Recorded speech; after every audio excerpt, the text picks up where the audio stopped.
Les jeudis de l'économie, Radio Rythme Bleu, bonjour à tous. La SIC a annoncé cette semaine qu'elle connaissait de grandes difficultés. Qu'en est-il des autres bailleurs sociaux? Quelle est leur situation et surtout, quels sont les défis qu'ils doivent relever les uns et les autres? C'est donc le thème de cette émission ce matin avec nos trois invités qui sont les trois directeurs généraux des trois bailleurs sociaux, Benoît Naturel pour la SIC, Christelle Inizan pour le FSH et Maud Perrano pour la SEM Sud Habitat. Bonjour à tous les trois. Bonjour. Et merci d'avoir accepté notre invitation pour faire un point sur vos situations aux uns et aux autres, sachant que vous gérez des parcs importants. Alors le plus important, c'est la SIC et ensuite, je crois, le FSH et la SEM Sud Habitat à peu près sur des volumes équivalents. On va commencer avec vous, Benoît Naturel, parce que vous avez annoncé, vous avez fait part de vos difficultés cette semaine. Difficultés financières d'abord, on en verra quelles sont les causes et quels sont les moyens peut-être pour y remédier. Mais aujourd'hui, quelle est la situation financière de la SIC ?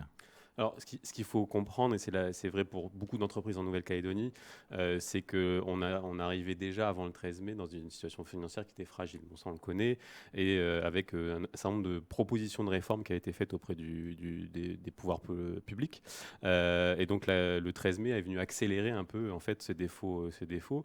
La difficulté aujourd'hui, comme n'importe quelle entreprise, donc près de 85% du chiffre d'affaires de la SIC est constitué des loyers qui sont payés par les locataires. Donc fatalement, dès lors qu'on connaît une difficulté économique comme on le connaît aujourd'hui en Nouvelle-Calédonie, ça a un impact direct sur notre chiffre d'affaires. Donc le niveau d'impayé augmente et le risque, c'est qu'effectivement, on arrive de plus en plus vers une insolvabilité grandissante des ménages. C'est pour ça qu'on est très attentif sur les 3 mois qui viennent de s'écouler et surtout sur la stabilisation ou pas en fonction des aides qui sont versées en termes de chômage partiel, etc. sur les prochaines semaines. Vous dites que les impayés ont tendance à augmenter. Dans quelle proportion? Est-ce que vous avez des chiffres? Oui, aujourd'hui, si on compare sur la même période de mai à juin 2023, on était autour des 3%. On arrive sur des variations de taux d'impayés qui sont autour de 5,6%. Et qui sont surtout depuis mai en fait en constante augmentation. Donc là, ce qui va nous intéresser, c'est de voir on espère qu'on atteigne un plateau ou pas. Mais en tout état de cause, on estime que là où en 2023, on constatait à peu près un volume pour la SIC de 270 millions de francs d'impayés, les projections les plus pessimistes nous amènent vers 800 millions de francs d'impayés à la fin de l'année. Donc ça fait un chiffre conséquent. Alors est-ce que vous connaissez vous aussi les mêmes tendances, Christelle Inizan? Est-ce que vous constatez de plus en plus de loyers impayés? Est-ce que la situation du FSH est aussi très compliquée aujourd'hui?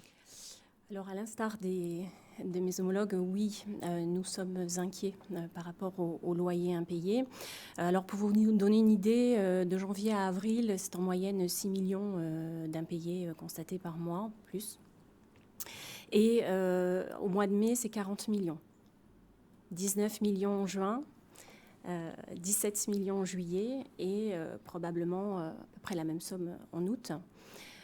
Donc, on établit des prévisions à la fin de l'année autour de 180 millions d'impayés supplémentaires si la situation à l'identique constate les dégradations d'impayés locatifs. Et du côté de la SEM Sud Habitat, Maud Perrano? Alors la SEM Sud Habitat est comme ses homologues touchée par la crise. Effectivement, le constat qu'on fait sur nos impayés, on a essayé de se projeter. Alors les mois ne sont pas identiques, donc on a l'impression que les gens, parce que nous on a fait une politique de proximité très intense pour savoir effectivement la situation des gens, pour les accompagner, pour justement revoir leur situation. Et donc en juin, on avait un sursaut d'augmentation d'impayés par rapport au mois précédent de 20%. Et puis en juillet, quasiment rien. Et puis là, en août, on s'attend à peu près... Donc c'est de l'ordre sur les 3-4 derniers mois, un sursaut de l'ordre de 10 à 15%. Donc effectivement, qui augmente le taux d'impayé de manière drastique. Un stock. Oui, alors, c'est vrai qu'on a dû s'adapter immédiatement face à ce volume d'impayés qui augmentait.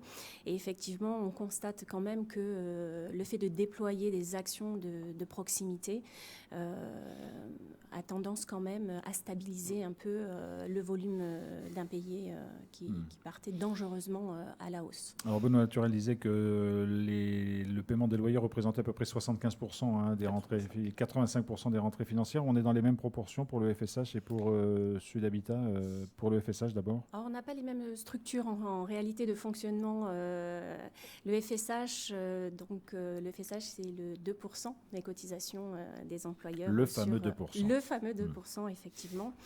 et le 2% représente 88% de la ressource du FSH.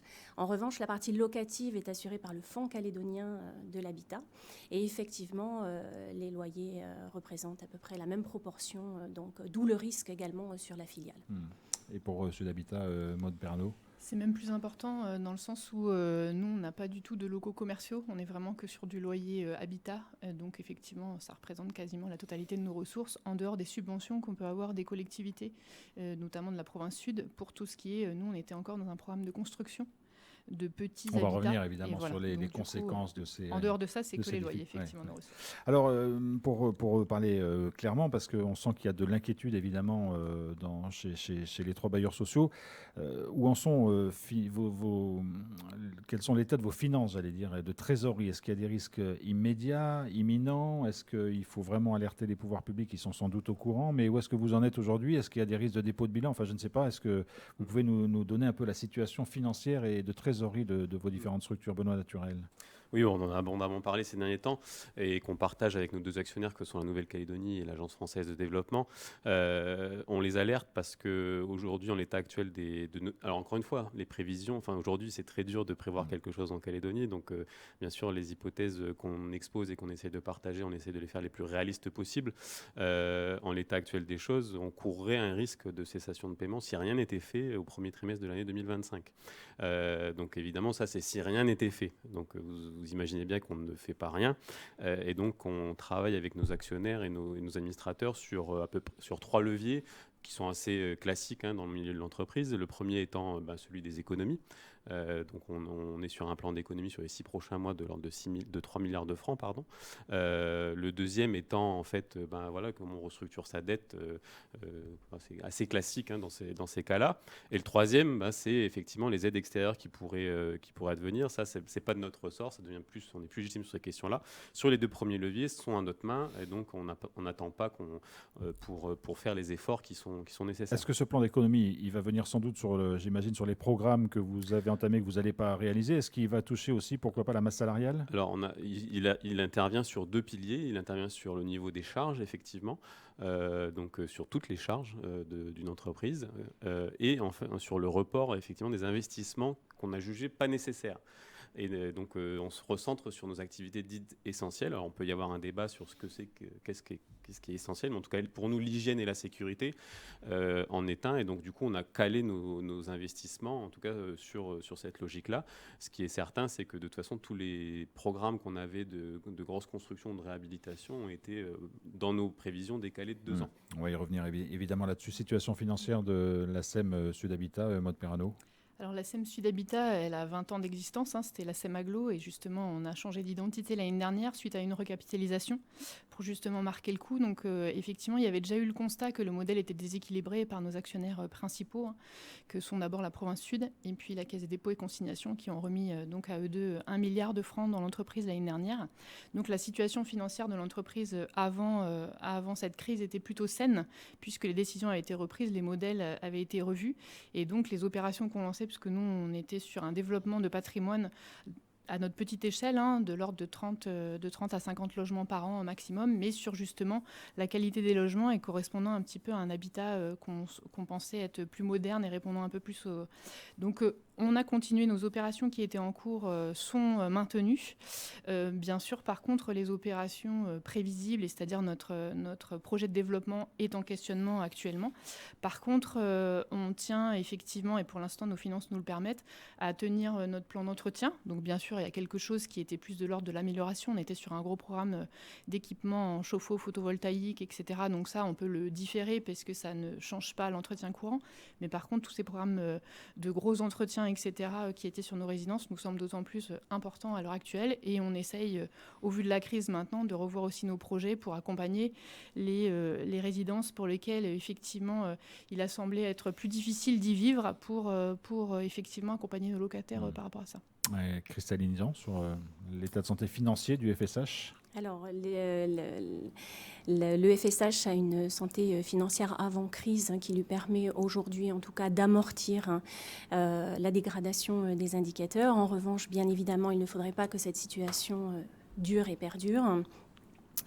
Nous avons quand même, bien sûr, établi des variables d'ajustement par rapport aux dernières projections. Nous n'avons pas aujourd'hui, il n'y a pas lieu d'évoquer de restructuration. En revanche, c'est vrai que les projets qui étaient discutés mais non engagés ont été suspendus. En revanche, l'ensemble des contrats qui étaient, discutés, voire engagés contractuellement, sont poursuivis. Oui. Donc c'est quand même presque 4,6 milliards en termes de construction, valorisation de patrimoine et travaux d'entretien. Donc il est vraiment important, bien évidemment, pour le FSH et sa filiale de pouvoir continuer à honorer ses engagements et bien évidemment aussi intervenir sur les résidences et pour celles les plus fragilisées, de pouvoir entreprendre un certain nombre d'actions au plus près des ayants droit du FSH. Est-ce que les uns et les autres, vous avez subi des dégradations sur les parcs que vous gérez? Alors on a beaucoup parlé de la SIC à Tuban, Benoît Naturel. Est-ce qu'il y a d'autres endroits qui ont été comme ça éprouvés? Oui. Alors les premiers endroits, et c'est ceux qui nous ont concernés dès le 14 mai malheureusement, on a 2 agences, on en a une à Saint-Quentin et une autour de Magenta qui ont été totalement détruites. Donc dans les premiers temps de la crise, l'idée c'était quand même d'essayer de préserver ce qui était préservable. Alors sur une des agences, on a réussi à récupérer des ordinateurs, l'idée étant d'être rapidement opérationnel en sortie de crise. Donc ça c'est les 2 grosses principales, je vous passe après les dégâts matériels sur les voitures, etc. Les 2 grosses principales destructions qu'on a pu subir sur notre parc, ce qui a demandé aussi d'ailleurs, on est encore dedans, de restructurer l'organisation, puisque c'est à chaque fois 30 personnes, et donc aussi de redéployer un dispositif de proximité, parce qu'en fait, aujourd'hui, vous avez ces 2 agences-là qui servaient un public dans un bassin de population, est venu s'adjoindre les difficultés aussi du réseau de transport. Donc aujourd'hui, on fonctionne déjà depuis le 30 mai, en fait, sur un déploiement de dispositifs de proximité pour s'assurer que 100% des locataires ont à disposition rapidement un guichet de la SIC, quoi. Et sur la destruction, sur les logements, c'est un audit qu'on a réalisé tout le mois de juillet. L'impact n'est pas significatif pour en parler ici. Il l'est plus en matière, et c'est là où ça a été un gros travail, et ça continue d'ailleurs avec les forces de l'ordre et les différents partenaires qui sont impliqués dans la gestion de la sécurité, sur la sécurisation des logements qui pouvaient être vacants, qui étaient des occupations illégales, etc. Donc ça, c'est pas de nature économique importante, mais en revanche, pour le retour à l'apaisement, etc., ça a demandé un travail assez conséquent, et ça continue d'ailleurs à demander un travail assez conséquent avec l'ensemble des partenaires. Pour le FSH, il y a eu des... Oui, également beaucoup d'investissements avec les forces de l'ordre, comme le dit Benoît, pour retrouver de la sérénité dans les résidences. En revanche, pas d'impact sur les structures de bâtiments. En revanche, oui, les façades, les clôtures. Donc, nous aurons quand même des dépenses complémentaires. Nous avons eu 2 agences pillées, vandalisées à Dumbéa, ce qui a aussi été très impactant, notamment pour le règlement des loyers, puisque nous avions une partie des ayants droit qui venaient régler leur loyer sur Dumbéa. Donc nous avons invité les salariés à rejoindre le siège au centre-ville, et les salariés ont fait preuve de beaucoup de résilience à cet égard. Le travail est important pour continuer avec les ayants droit à pouvoir avoir un cadre de vie, retrouver un cadre de vie qui soit serein après les événements qu'on a pu connaître. Donc voilà, au niveau des impacts, nous avons eu le futur siège du FSH à Koutiaux, qui donc a été partiellement incendié et qui va connaître donc 8 mois supplémentaires avant que nous puissions envisager de l'intégrer. 8 mois supplémentaires et des coûts supplémentaires aussi, j'imagine. Forcément, bien sûr, nécessairement, bien sûr. Maud Perrano. Alors nous, effectivement, on n'a pas eu de destruction. On a eu une agence vandalisée à Boulary. Et puis en dehors de ça, on a eu un incendie dans un parking, mais qui n'a pas affecté la structure. Donc on ne peut pas dire qu'on a eu des dégâts importants. Effectivement, quelques dégradations, beaucoup de tags. Et effectivement, c'est plutôt ça. Et je rejoins mes collègues sur la sérénité à retrouver dans certaines résidences où on a plus eu de l'occupation, parfois importante, qui n'était pas d'ailleurs, qui venait de l'extérieur, et pour lequel on remercie les forces de l'ordre qui ont fini par réussir à remettre un petit peu d'ordre et surtout à libérer, parce qu'on avait des locataires qui commençaient à être très inquiets. Donc il y a des choses qui se faisaient dans la discussion et d'autres choses qui ont été un petit peu plus compliquées, et ça devenait important qu'auprès de nos locataires, on puisse retrouver cette sérénité.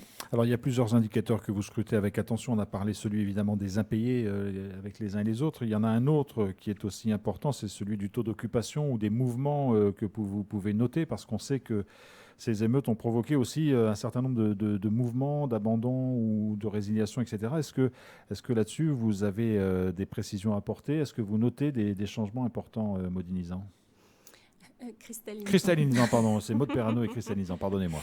Oui, effectivement, on a pu mesurer sur pareil la période de mai, juin, juillet, que nous avions moins d'entrées, moins de demandes d'entrée et effectivement plus de sorties. Donc ça veut dire aujourd'hui que vous avez un parc avec des logements vides plus qu'avant peut-être?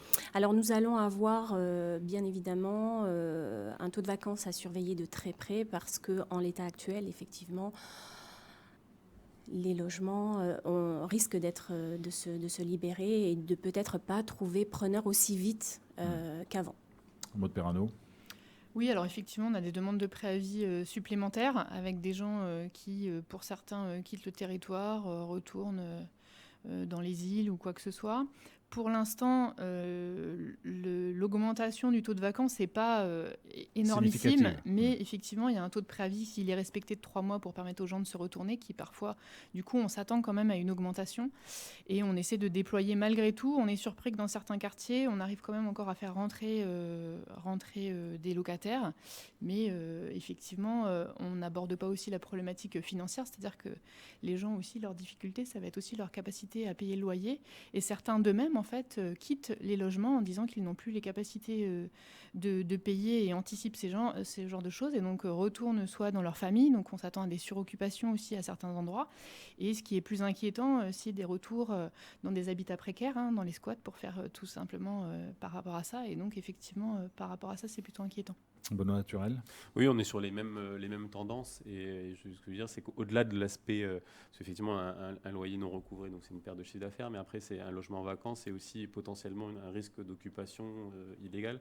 Donc ça pose un deuxième problème qui est aussi la surveillance en fait de ces logements-là, pour éviter justement, parce que comme on est tous depuis le début en fait très très engagés sur ces questions de retour à l'apaisement, retour à l'ordre même des fois, plutôt que l'apaisement.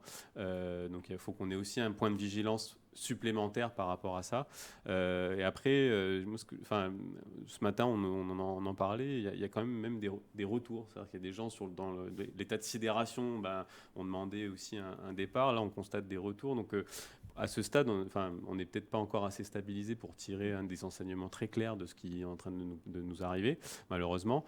Mais en tout état de cause, il y a tous ces sujets-là qu'il faut qu'on prenne à bras-le-corps, et notamment aussi les questions de relogement, parce qu'il y a des gens qui ont besoin d'un logement, ça c'est une évidence, qui ne veulent plus y habiter pour des raisons que vous imaginez bien depuis les exactions. Donc il faut aussi savoir traiter ces départs et ces demandes de relogement. Donc c'est vrai que on arrive en situation on est toujours sur une crise d'ailleurs, avec des considérations qui sont multiples, à la fois sur la gestion de l'impayé, sur la gestion de la demande tout court, pour essayer parce que faut savoir qu'un logement c'est aussi une façon de maintenir l'emploi. Puis en plus vient se greffer aujourd'hui la difficulté de se déplacer. Donc les zones qui sont c'est toute une chaîne. Oui. Voilà, c'est tout ça qu'il faut aujourd'hui qu'on arrive à aborder. Alors même si les situations des uns et des autres ne sont pas tout à fait les mêmes, on a bien compris que de toute façon il allait falloir faire des économies et faire attention aux mois qui viennent. Vous avez déjà parlé les uns et les autres de plusieurs leviers, mais est-ce que ça veut dire très concrètement, parce que forcément il y a de nombreuses questions qui se posent sur le parc locatif aujourd'hui, que les travaux de développement prévus, les nouveaux programmes sont stoppés, arrêtés, vous allez vous consacrer plutôt à la rénovation, à la réhabilitation dans certains cas, ou est-ce que malgré tout, malgré ces difficultés, certains programmes vont quand même continuer à vivre, et est-ce qu'il y a besoin de nouveaux logements sociaux? C'est une question qui est assez récurrente aujourd'hui. Qui veut commencer? Alors pour le FSH, on est plus tourné vers... Oui. Pour le FSH, plus tourné vers l'accession à la propriété, oui, qui est l'ADN du FSH. Et en effet, les projets sont poursuivis. On parlait par exemple, je sais qu'il y a un projet lancé à la vallée de Sakamoto, qui était un développement important pour le FSH. Est-ce que ce projet se poursuit? Oui. Oui, ce projet se poursuit et effectivement, il est très important. Il est Vraiment, il s'inscrit en tout cas dans l'ensemble des échanges que nous pouvons avoir avec nos différents partenaires et aussi l'analyse du besoin et de la demande sur la zone. Donc voilà un projet qui, en tout cas, est poursuivi. C'est le cas aussi pour d'autres projets qui étaient engagés. Nous avons aussi à Rivière-Salée, le River Star, qui est aussi en réflexion. Donc voilà, c'est des sites pour parler de la rénovation qui sont inscrits dans différents projets, différentes démarches, mais qui sont poursuivis par le Fonds social de l'habitat. Voilà, des projets de rénovation, mais de construction et de rénovation. Oui, ouais, essentiellement, oui. Maud Perrano. Alors effectivement, avec la crise qui s'est passée et tout ce qu'on entend sur les départs, c'est un petit peu difficile de se projeter sur le besoin en logement de manière globale. Après, ce qui est sûr, c'est que vis-à-vis du logement social, on peut imaginer malgré tout qu'avec les difficultés financières que traverse tout le monde, il devrait y avoir un besoin quand même assez important. Après, peut-être qu'effectivement, dans la masse de logements qui existent sur l'agglomération, ça pourrait suffire. Mais pour ça, ça veut dire qu'effectivement, c'est aux politiques publiques de réfléchir à ce sujet. Pour le coup, on est très attentif et très en attente de ces réflexions-là. Ce qui est sûr, c'est qu'au-delà, quand on parle rénovation, on imagine juste de remettre en état pour certains. Un coup de peinture, Alors qu'effectivement, ce qui sera toujours nécessaire, c'est que de toute manière, les besoins évoluent. C'est-à-dire que les gens n'aspirent pas aux mêmes choses il y a 20 ans que maintenant. Donc ça veut dire qu'il faut accompagner ce genre de choses et on voit bien, pour le coup, pour avoir fait des constructions neuves et finissant certaines constructions, que c'est ça qui rend attractif, c'est-à-dire d'avoir mieux pensé, penser dans l'état actuel des choses, des besoins des gens, c'est ceux-là qui marchent le mieux. Donc imaginez qu'on ne reconstruira rien de plus. Alors effectivement, la question de la propriété peut être une réponse, mais en locatif, il y a des gens, je pense qu'il faut admettre qu'il y a des gens qui feront leur parcours résidentiel entièrement dans leur locatif toute leur vie et ils peuvent très bien vivre. Nous, on a des résidences à Païta qui sont des petites maisons, c'est du logement social et je pense que les gens y vivent très bien. Donc, c'est plus une réflexion globale sur le besoin. Et donc, après, en termes d'accompagnement, on rend notre mission le mieux possible. Donc, nous, notre ADN, c'est de continuer à construire en petite quantité du logement social adapté. Bien sûr, là, la crise bouleverse un peu les choses. On va prendre le temps de se poser avec nos partenaires financiers. Renaud Naturel, les priorités de la SIC, des nouveaux programmes ou pas ? Non, déjà depuis 2 ans, il n'y avait plus de nouveaux programmes et l'essentiel de notre plan stratégique de patrimoine était tourné sur la restructuration et la réhabilitation du parc de logement. On avait bâti un plan qu'il faudra nécessairement revoir de toute façon à l'aune de ce qui vient de se passer. On n'est pas encore dans cette phase-là, mais de 30 milliards sur 10 ans. Et ce que je veux dire, c'est qu'aussi, au-delà des aspects quantitatifs, alors effectivement, pour l'instant, je pense que c'est peut-être trop tôt pour savoir un peu la nature du besoin, etc. Il y a quand même des besoins qui sont toujours là. La population calédonienne continue de vieillir. Il y a des besoins qui sont différents en termes de handicap. Il y a des travaux qu'on avait estimé aussi devoir faire, notamment pour l'adaptation au changement climatique. Donc tous ces besoins-là restent, malgré toutes les crises que la Calédonie puisse traverser. Ces besoins-là restent et il va falloir nécessairement s'adapter. Comme disait Maud tout à l'heure, le parc qu'on a construit il y a 20 ou 30 ans, il répondait à un besoin défini à cette période-là, il ne sera plus le même aujourd'hui. Sachant qu'on a auprès des 3 bailleurs des histoires différentes. La SIC, le parc moyen a 20 ans à peu près, 21 ans. Donc c'est sûr, c'est des natures d'intervention qui sont différentes. Est-ce que, alors on sait bien que ce n'est pas forcément pendant une crise qu'il faut envisager l'avenir, mais quand même, est-ce que ce que traverse la Nouvelle-Calédonie et les défis auxquels vous êtes confrontés les uns les autres vous poussent à vous dire qu'il faut quand même qu'on se pose un instant et réfléchir à ce qu'on va faire par la suite, parce que bon, là, on ajuste sur des programmes, sur de la rénovation, etc., mais on est dans l'ajustement d'une certaine façon pour s'adapter à l'urgence. Est-ce qu'il faut quand même d'une certaine façon, réfléchir à l'avenir, peut-être aller plus loin, peut-être ensemble, peut-être avec d'autres partenaires, peut-être avec les communes. Enfin voilà, comment vous voyez les choses ? Est-ce qu'il y a aujourd'hui peut-être une réflexion de fond à mener autour de l'habitat social dont on sait qu'il est très évolutif ? Bien sûr. Allez-y, qui veut répondre ? Allez-y, Maud Perrano. En tout cas, parce que vous nous demandiez ce qu'on en pensait, comment nous on se projetait, moi le constat que j'en fais, c'est qu'en tout cas, l'accompagnement social est primordial. On a bien vu là, au stade de la crise, que ils étaient très contents, nos locataires, d'avoir enfin des réponses et des échanges. Et je pense qu'on oublie souvent que notre métier, d'abord, c'est l'accompagnement social et qu'on est en première ligne par rapport à ça et que ce n'est pas que de construire des logements, mettre les gens dedans. Le social, le logement social, c'est un accompagnement qui va avec, un accompagnement financier à travers des aides au logement, des choses comme ça, mais c'est aider les gens à monter leur dossier et surtout avoir de l'écoute. Et en ces temps de crise, effectivement, le constat que je fais, c'est surtout le besoin d'écoute et le besoin d'accompagnement. Et donc là, on est en pleine mutation. Donc effectivement, je ne sais pas ce sera l'avenir et on échange beaucoup tous les trois par rapport à ça parce qu'on fait le même métier. Mais en tout cas, effectivement, c'est une donnée qu'il faut absolument prendre en compte. Ce n'est pas que de la construction et des modèles financiers, c'est vraiment l'humain au cœur. Voilà, exact. Benoît Turel. Oui, je posais la question de savoir s'il fallait se poser, oui. Et je pense que c'est toute la Calédonie de toute façon qui va devoir se poser et réfléchir. Et donc nous, par ricochet, aujourd'hui, clairement, pour ce qui est de la SIC, nous, on assure déjà notre survie. C'est une façon aussi de pas insulter l'avenir.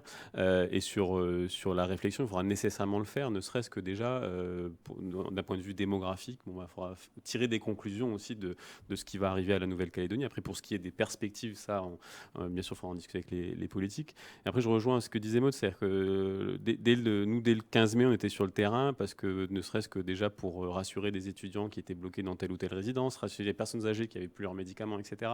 On voit le travail qui a été fait par les bailleurs sociaux avant cette crise et pendant cette crise, où au-delà du chiffre, au-delà de la demande, ce qu'on nous demande aussi, c'est d'accompagner des parcours différents en fait. Et donc, on n'accompagne pas de la même façon un étudiant, une personne âgée, une femme seule avec des enfants.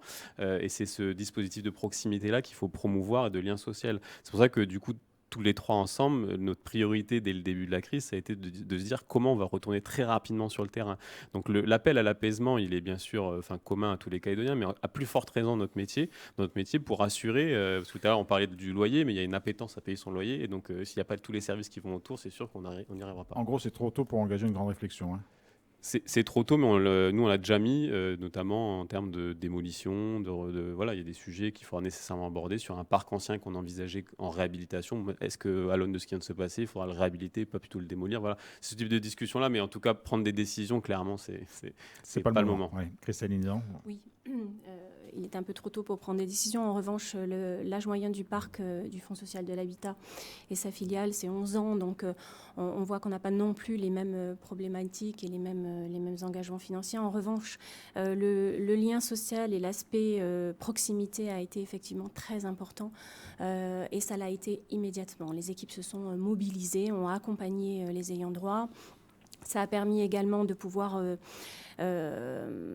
trouver des solutions pour les situations d'urgence, qu'elles soient alimentaires, médicales ou autres. Et on a vu qu'il y avait urgence à maintenir et développer ce lien social. Après, on doit poursuivre aussi l'ensemble des contrats qui sont engagés. C'est économiquement très important. Donc il faut que le FSH puisse continuer à honorer ses engagements.